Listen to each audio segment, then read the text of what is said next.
ఎవరిచ్చారనేది ఈ సమాధానంలో లేదు అధ్యక్ష.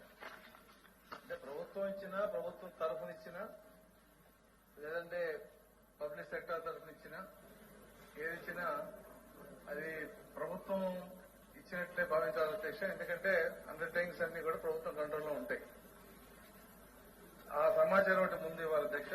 రెండోది, ఇచ్చిన ఎలక్షన్ 2 కనుక చూస్తే 2 కానీ 3లో కానీ ఒక్క సాక్షికే మొత్తం 5 సంవత్సరాల్లో 196 కోట్లు ఇవ్వడం జరిగింది అధ్యక్ష.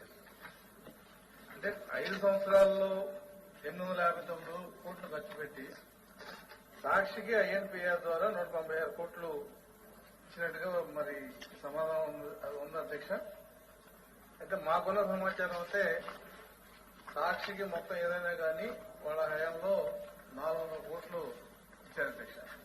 ఇంకొక మనం సభ ద్వారా ప్రజలకు తెలియాల్సింది ఏంటంటే ప్రభుత్వం ఏ రకంగా ఈ అధికార దుర్వినియోగం చేసిన దానికి సాక్షి ఒక ప్రత్యక్ష సాక్షి అధ్యక్ష.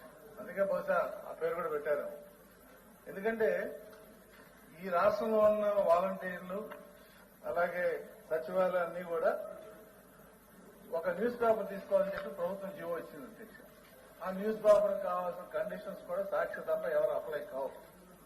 ఆ రకంగా 5 లక్షల కాపీలు సాక్షి ఒకసారి పెట్టింది అధ్యక్ష. మరి దీని మీద ఇప్పుడు ప్రభుత్వం ఆ రకమైన జీవో ద్వారా ఎవరు బెనిఫిట్ పొందారు, ఏ డైరీకి ఎక్కువ సబ్స్క్రిప్షన్ వెళ్ళింది, ఎందుకు వెళ్ళింది అనే దాని మీద ఏమన్నా ప్రభుత్వం ఎంక్వైరీ చేసే ఆలోచన ఉందనేది మీ ద్వారా నేను మినిస్టర్ గారు అడుగుతున్నాను అధ్యక్ష.